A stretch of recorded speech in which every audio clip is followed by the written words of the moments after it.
remember reading this statistic in the for the US, and it was, I think it was around 2019. So I'm not sure of the percentage now, but it was horribly high. Like 73% of people that they had actually polled had said they find no fulfillment in their work at all. You spend the majority of your time at work, and you hate to go to work, but you have to go to work type thing. And I thought that's a very low percentage of people that actually get fulfillment from turning up to work. But when I thought about it, and I thought, you know what, they're doing what they have to do to pay the bills.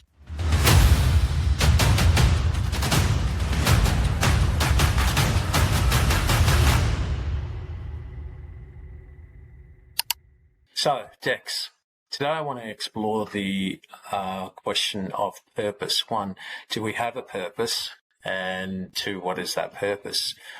And the reason I want to explore this, a few days ago I was, and I do this every couple of months, I guess, I kind of look and see, am I kind of aligned with where I want to go, what I want to do in life, and kind of explore it on a deeper level. And for me, there are many different purposes, I guess, depending on our perspective. Like we've got a physical level kind of purpose, get out of bed, get ourselves dressed, get ourselves clothed and washed and whatnot, put food on the table, go to a job, all of that sort of thing. But I think from a spiritual kind of perspective, is there a deeper meaning to my life other than just going from day to day, doing the things that we have to do?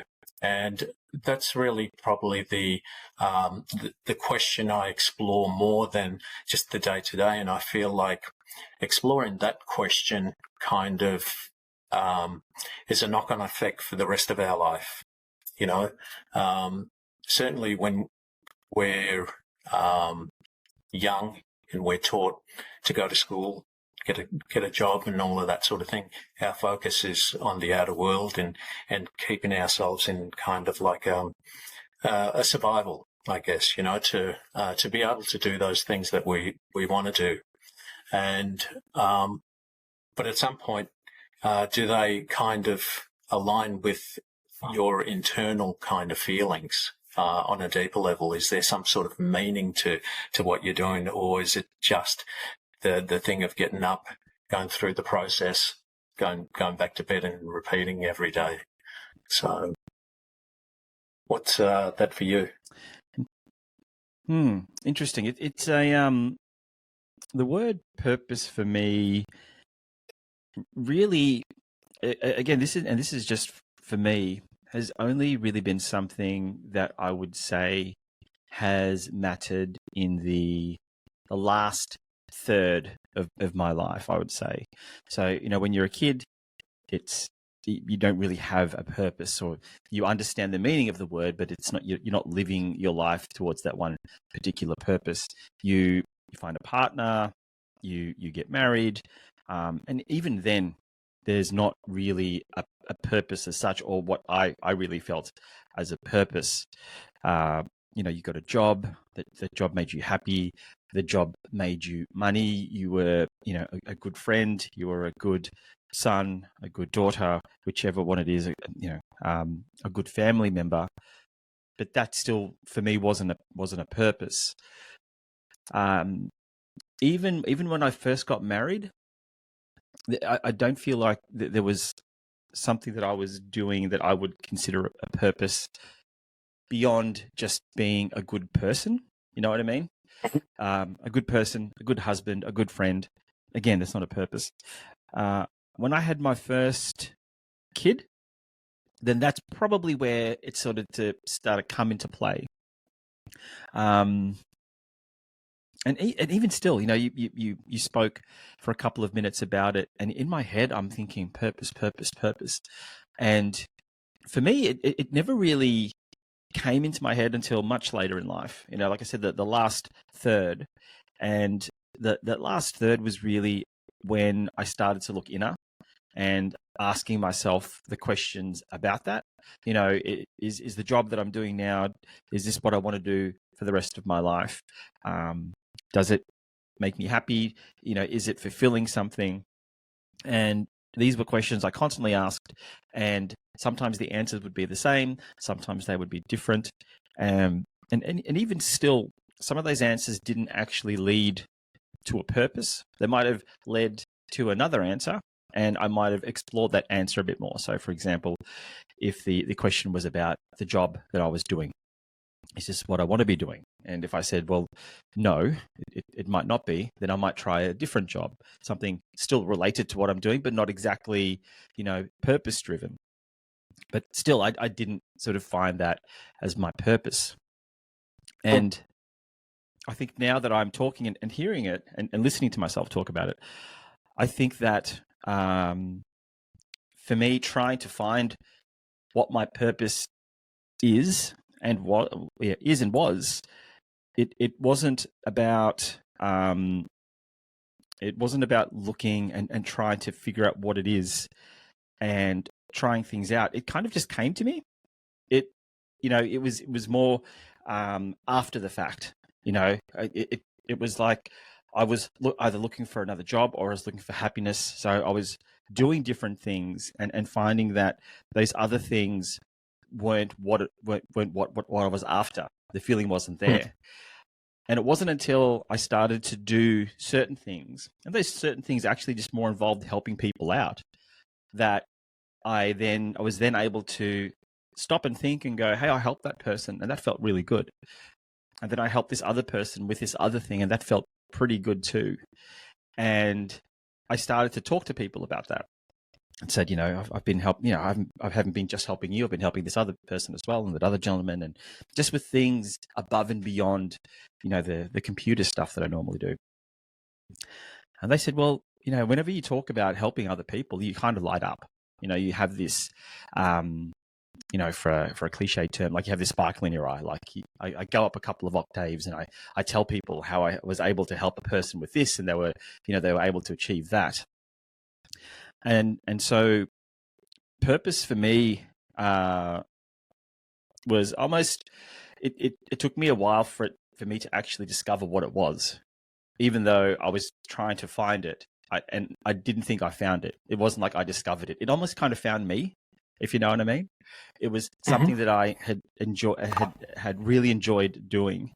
And when I shared that with other people, they're kind of like, yeah, like you're really good at it. And by the sounds of it, you sound like you're having fun. I'm like, yeah, I am fun. And you know what? I am bloody good at this thing. And so they're like, well, maybe this is what you should do from now on. And it's like, I think you're right. So, you know, purpose was, at least what I felt was my purpose, was something that was put in front of my face, and it required like third-party validation. You know, just because I was good at helping people and I'm friendly at helping people and I was able to help people, I couldn't clearly see that was my purpose until somebody said, hey, if you're having fun with this and you're really good at it and you can help a lot of people and they're extremely grateful, like just help more people. It's like, yeah, I think you're right. It's like, and just make a living off that. So Yeah. that's kind of where I am with purpose, at least how I found my purpose. And as to your original question of, do we all have it? That's a tough question. And I think if I was to answer it generally in terms of maybe most people, I think that people have their purpose thrust upon them, similar to me. But if they're not aware of what it is that they're particularly good at, or that, you know, it's an avenue that they could pursue, they could completely miss it. You know, I reckon that we are faced, you know, as humans, we are given so many opportunities, some of which, if we were to take and embrace, could lead us down an entirely different path. And I think that sort of happens with purpose as well. You know, we grow up, we do things, we're great at some things, we're average at others, but there's this one thing that you do that you're good at and that people recognize. And if you were actually to stop and go, hey, I enjoy this. And other people will say to you, yeah, you're really good at that. You can help so many people do that. Oh, okay, well, maybe that's what I should be doing. So I think people have an idea of what it is, but I don't think people are aware of it when it actually approaches them, and I think that's a discussion for personal development, for self-discovery, for we've spoken about this so many times of carving a time out for yourself and just hanging out with yourself and asking yourself questions. So that's purpose for me. I think there'll probably be more to add, but I'm sure I've spoken long enough, so I'll give it back to you. All good. Look, the thing is, I've been connected with a lot of people on this topic of purpose, and the majority of people don't know what it is.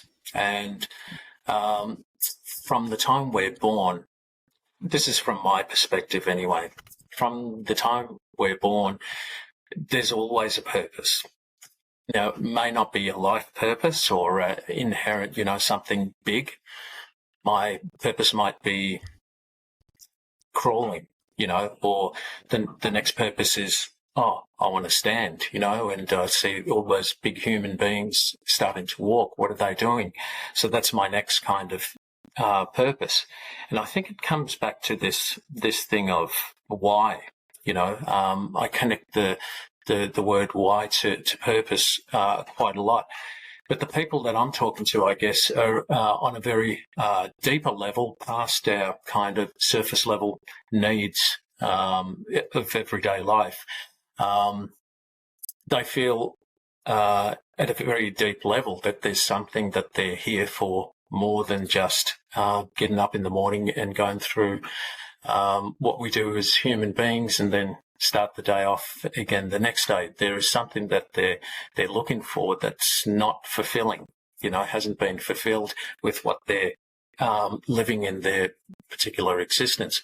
And I think, like you said, this is where that introspection has to happen, where you have to give yourself time to kind of go deeper. And what I find with most of the people that I've spoken to, they're still looking elsewhere.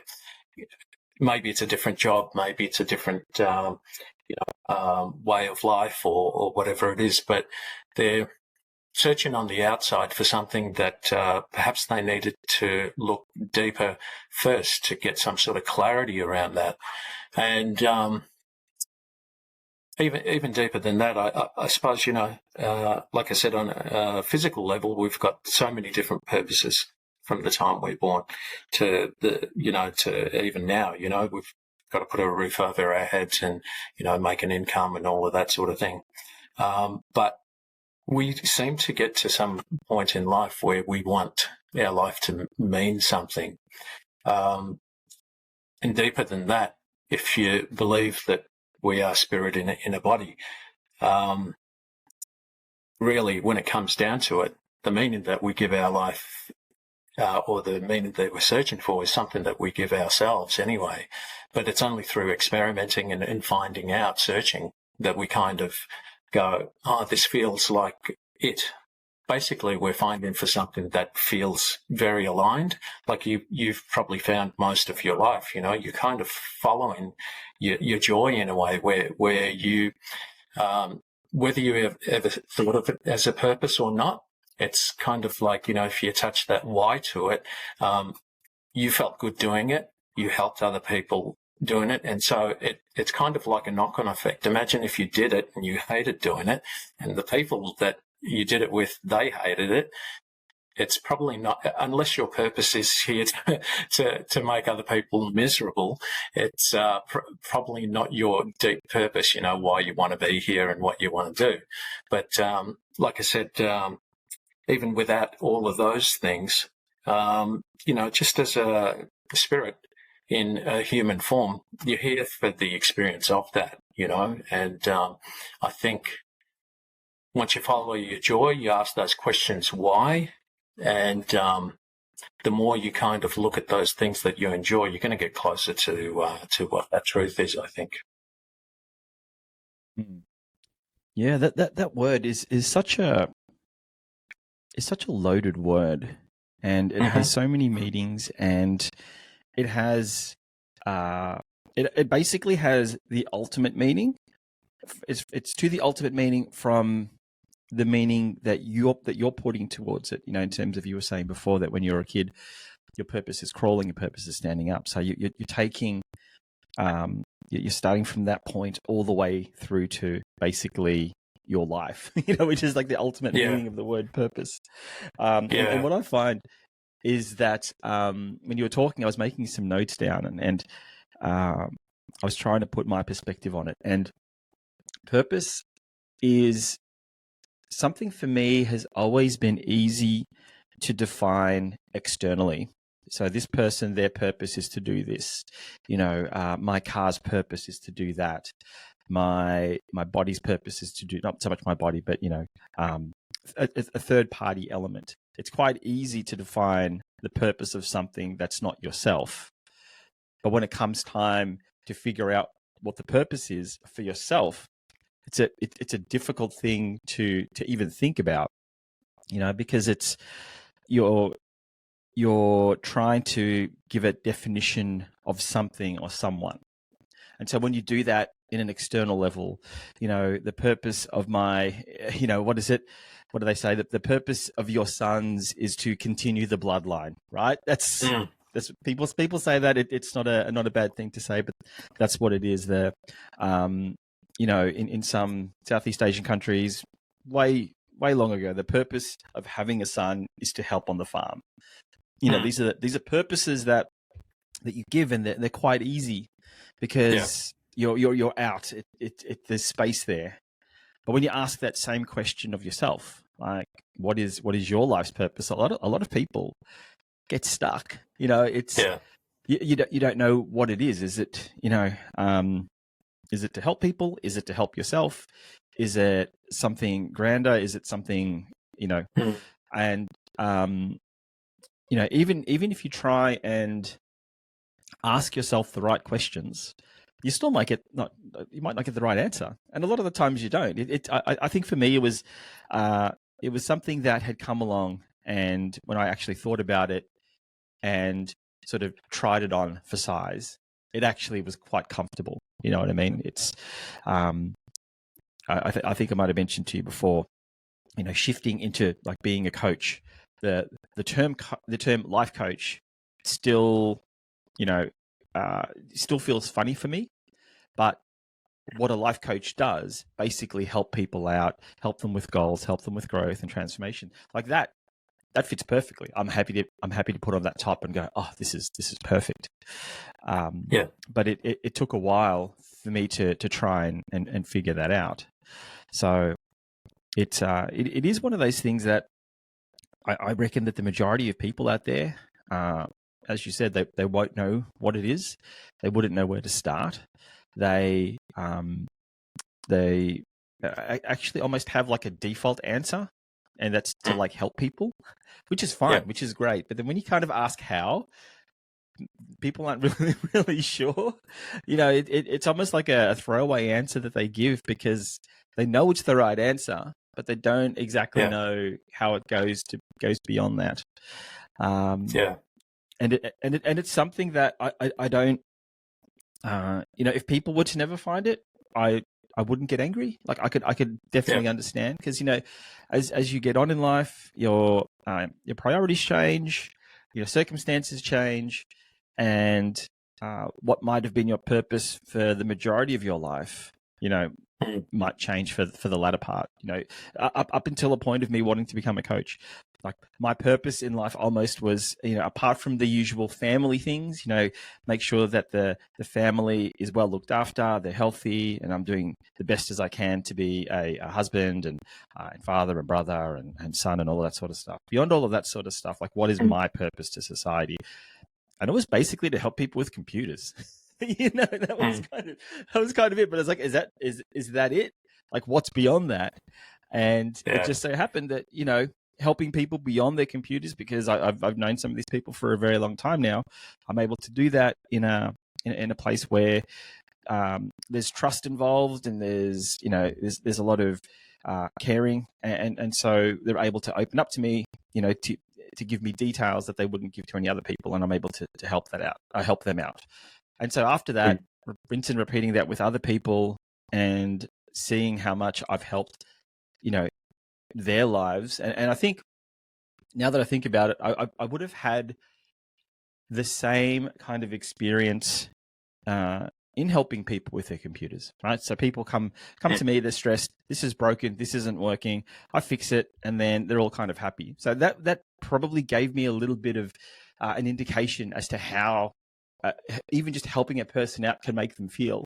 Now, you take computers out of the question and change them with something else, either with their life or even just a listening ear, something that I could help with that they might not know about, a word of advice or a recommendation to somebody if they're having problems with, their family member. And it feels really good.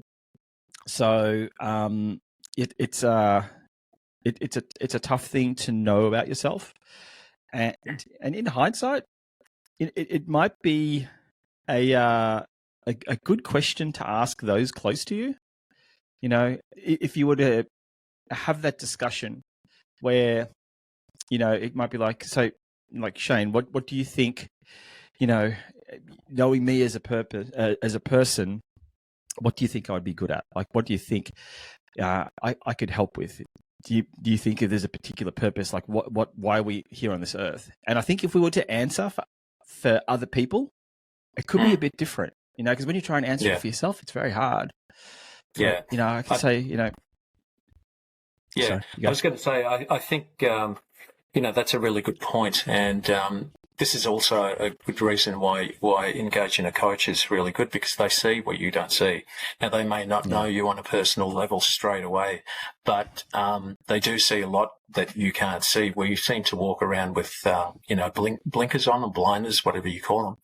And, there are certain talents and things that we have intrinsically, things that we've learnt over time, and not just skills that we've acquired, but things that are very, very natural to us, that and abilities that other people see that we don't seem to kind of acknowledge enough, and but those of us that are able to look at ourselves in the mirror and kind of acknowledge those things, I think that's where you kind of find your purpose much quicker in life, because you're very aware, self-aware. And I think that's the secret to it. And if you're not, then ask people around you, because I remember asking even family, what are my top 3 kind of attributes or things that I can help people with? And I thought they were going to say things like art and music, and it had nothing to do with that, even though they knew that these were things that I did. But it was more in terms of listening, being able to kind of solve problems really quickly, and kind of create some sort of a blueprint for kind of going from here to here. Even though sometimes we can't do that for ourselves, we seem to be able to help other people do that, which is, I think, really important. Where most of us, or the majority of us, aren't born on an island by ourselves, so we are here to assist in any way we can. And I think as we do that throughout the ages, this is how the consciousness of human beings evolve. If we just had to evolve by ourselves, we'd probably still be swinging from trees. But as we learn more and assist other people in the things that we learn to do, and that's a part of living your purpose, kind of living your best life, finding out what you love to do and how you love to do it, then helping other people doing that. That's how we help other people evolve as well, and while we're doing that, helping other people, then we in turn also evolve in those skills. So, what? There's an idea in that what you just said. I mentioned it as well, but you took it, I think, to a next level. Is that there's that's a quite a difficult conversation to have generally. Family is at least my family and the family that I talk about. There's the conversations are usually quite high level. They're not really sort of deep down in the weeds. And usually if a conversation has to go that way, there's a bit of prep involved, timing. Okay, we'll make sure who's over there and what's going on here and how long is this going to take. But I kind of love the idea of trying to, not so much formalize, but trying to organize a discussion with either family or friends where that's the sole that's the sole purpose. That's the sole idea, is to discuss that, and the preface is, okay, so without the mention of any computer skills or mechanical skills or technology skills, like what do you think I have? What are the people skills that I have that you think that I excel in? And if you get a group of, like a close group of people together, all you need is one or two people answering for you, and then you can answer back for them. And with the sole purpose of finding out what that is, because once you're exactly right. I know I'm a good listener because that's what people tell me. And if no one told me, I wouldn't think I'm a good listener because it's just me. There are certain things that you as a person, you're just you. So it's difficult for you to say that because it's part of you, right? And it's not until somebody actually says to you, you're a good listener, or you give great advice, or you help me get from A to B quite easy. You make things easier to understand. Until somebody says that to you, a couple of times, and then you start to think about it, and you then kind of go out of body, right? Am I a good listener? And then beyond that, after being told that, you sometimes pick up yourself on certain things, and it's like, you know what, you're right. Like I just had a great chat with a friend, and she spoke for like an hour, and I spoke for 5 minutes. So I'm pretty sure I'm a good listener. So once you're aware of those skills that you have, even though you might not call them skills because they're just you, then it becomes easier for then you to go, okay, so with these skills that I have and that I enjoy and that I'm good at, like what is it that I can go into? Provided that you want to go down that path. There's I'd love to know a statistic out there of people that actually even get to that point of wanting to find a purpose. I'm sure that I think some people at some point in their life might think about it, but they might not pursue it any more than a thought. And then they could just get on with the rest of their life, and that's it. It might actually get to the point where it's like, well, I'm a bit too old now. Like, what use is it? But there are some people like us now. We're in it. We have a good understanding of what we both think it is, and so we're pursuing that. And so it's kind of sad to think that people may have missed out on their purpose, either through age or just not being self-aware or anything like that. And so that idea, it'd be actually interesting to actually organize a get-together of friends that know each other for that strict purpose, is to ask those questions. Because the person that talks the most might be like, well, you talk the most, but the way in which you talk has an effect on others. Like you're quite influential, but what you talk about is needed. Like more people should hear it. And they're like, oh, okay, well, maybe I should talk to more people. So I'd love to see that sort of stuff happening, because it's generally not a thing that people do. A lot of discussion is very high level. It's not very deep. Yeah.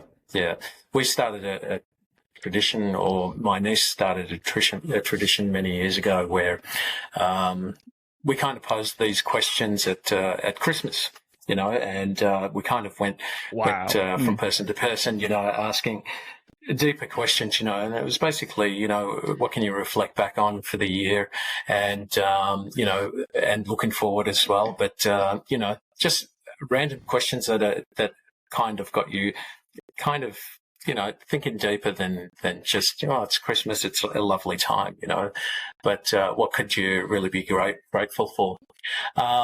But there was something that you said that made me remember a horrible statistic. This is on another note, sorry, but I remember reading this statistic in the for the US, and it was, I think it was around 2019. So I'm not sure of the the percentage now, but it was horribly high. Like 73% of people that they had actually polled had said they find no fulfillment in their work at all.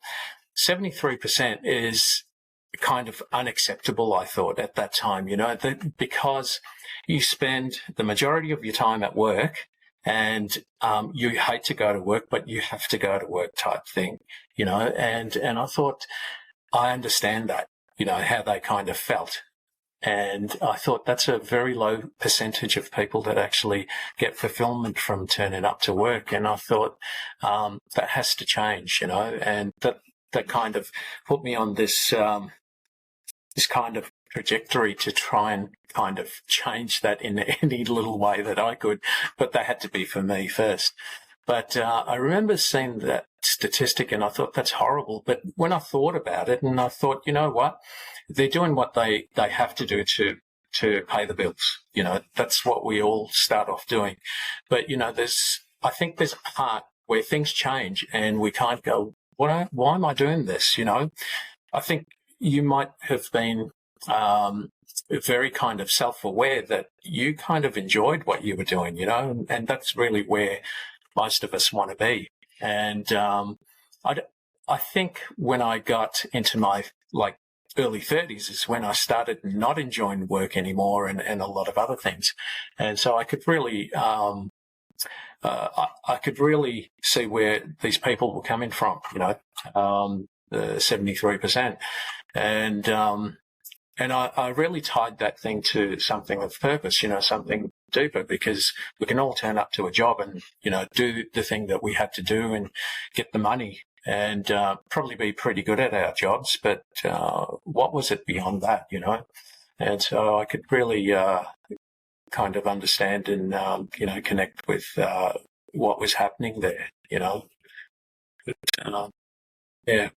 Anyway, it was, for me, it was just a shocking thing it's to funny read. that, yeah. No, I think that, when you were talking there, in my head, I had the question of, do we really need to know what our purpose is? And that stat that you read out almost led me to believe that is one of the driving forces behind it, is that the dissatisfaction. Is that a word? Dissatisfaction? I think it is. Yes. For your career or for your job. It's those triggers. Yeah. It's those triggers there where you're unhappy. And, you and I talk a lot about personal development and self-development. And thankfully, I think you and I are the same in that we're quite proactive. We're quite proactive in that space of knowing what's wrong internally and to look for certain solutions. And it's things like having a bad job or a bad boss or bad working conditions that almost force people to stop and then look in and go, I can't work for this company anymore, or I can't keep doing this anymore. What else is there?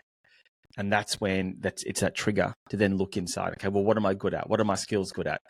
And generally in that mode of trying to figure out what it is, it sort of starts from beyond just that career and goes out. Okay, so it's not just my career that I'm looking at, like, what are my skills?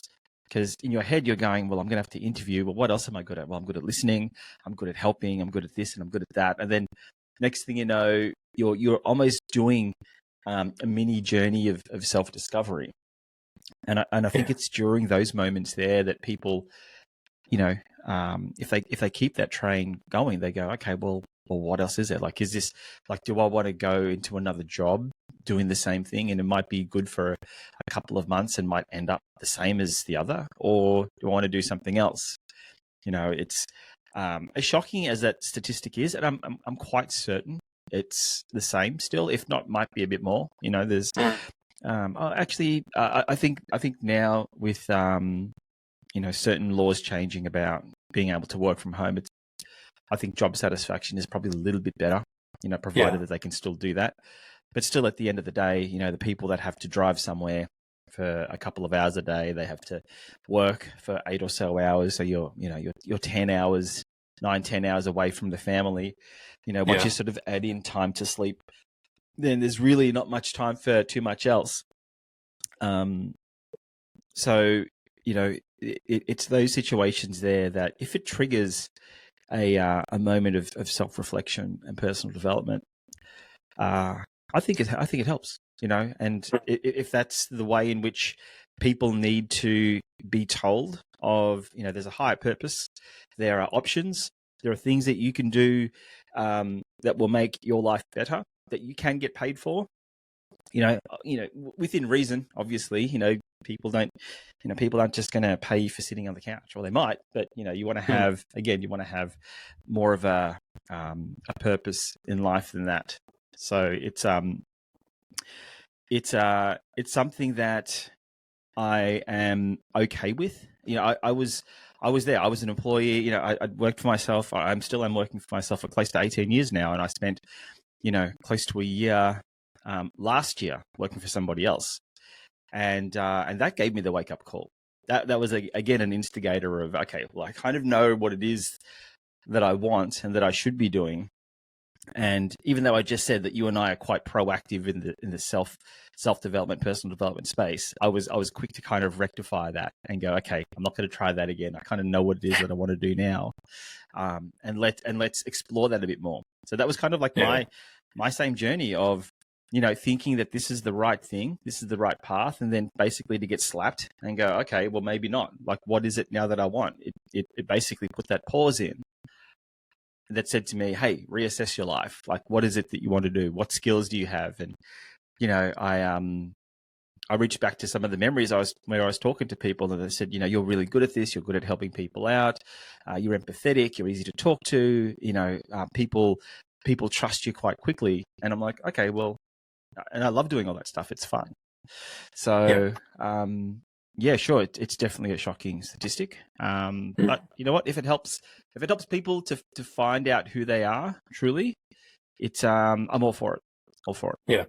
Yeah. I think the as shocking as that statistic is, it means at least they're aware of it. That's a start.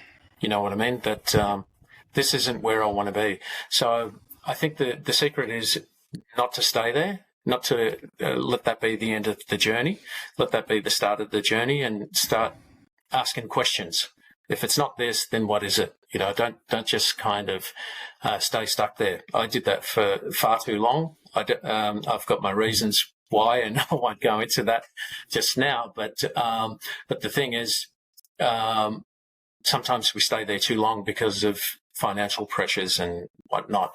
But start asking the question. Get on the journey of asking why and what.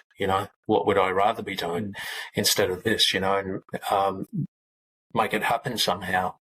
Yeah. Take the steps. It's interesting, isn't it? In hindsight, it sounds so easy, but when you're in the thick of it, it's such a difficult thing. And look, I've been there as well, and I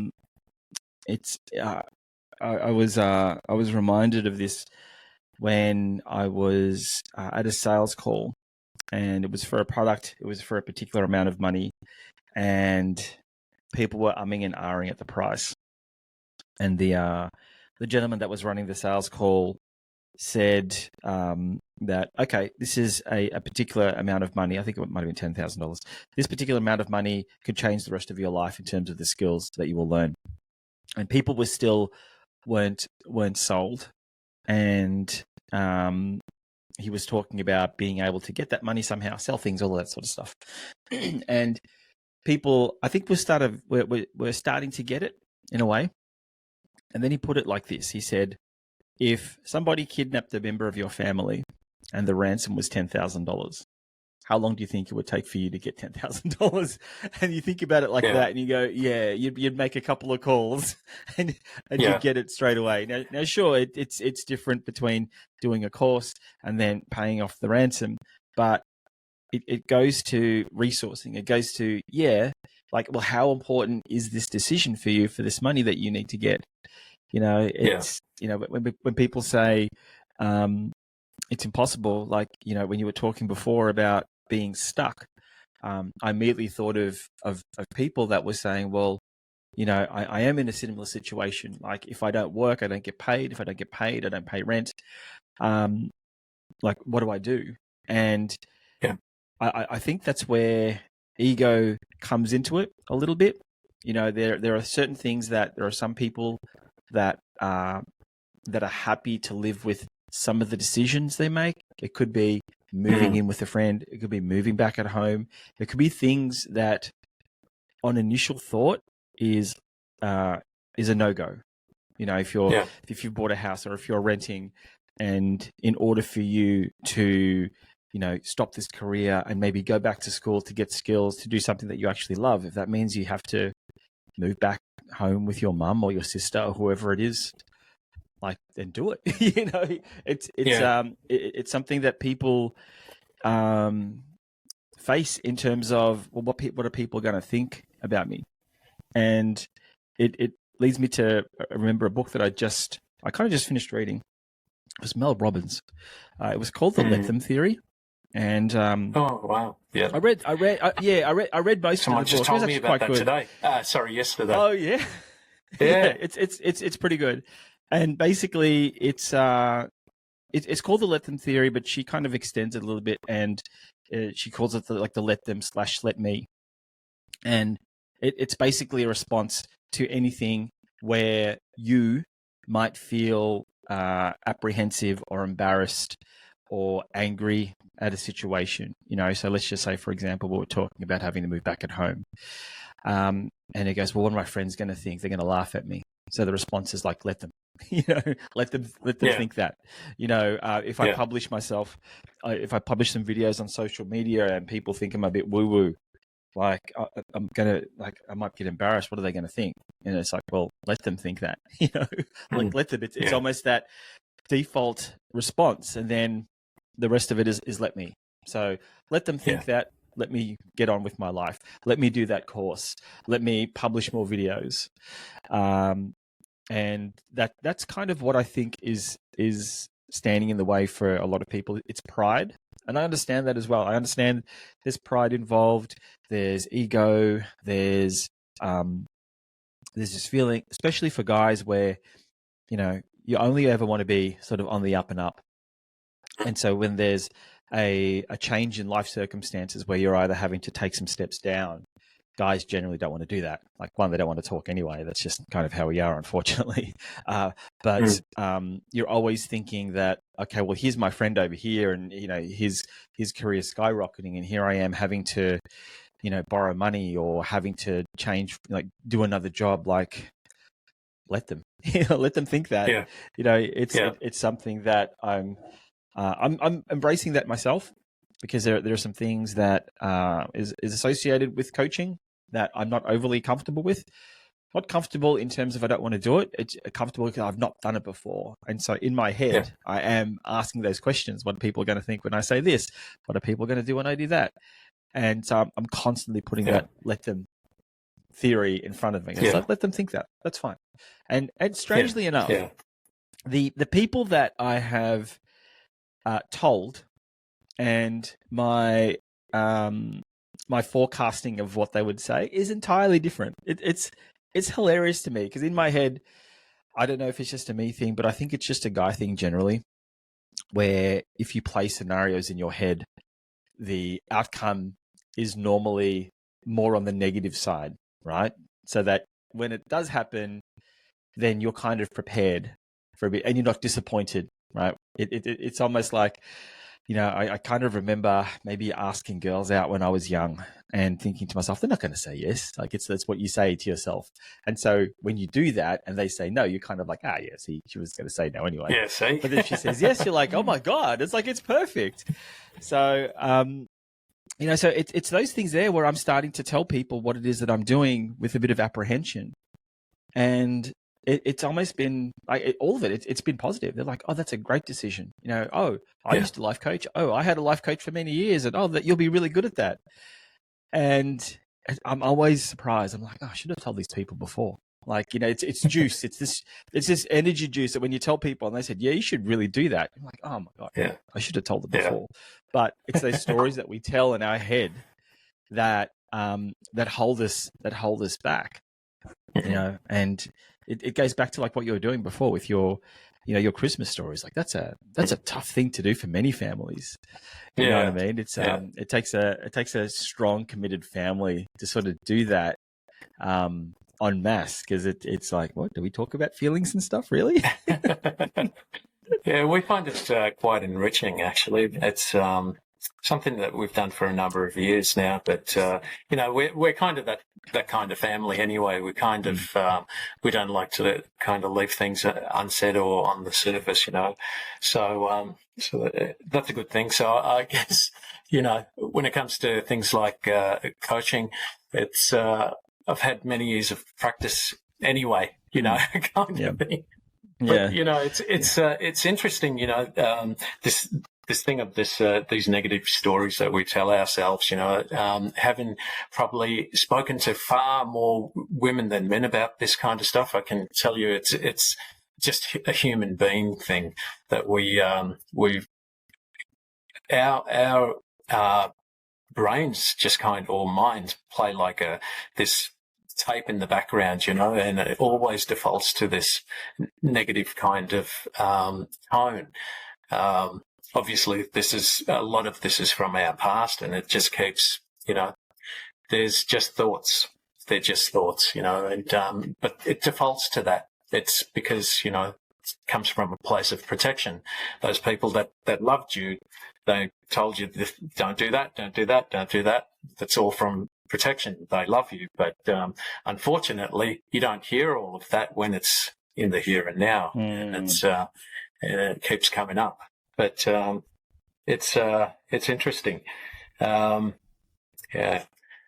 kind of lost where I was going to go with that, but no, that's okay. Before we wrap this up, let me ask you the last question then. So, what is your purpose? Interesting.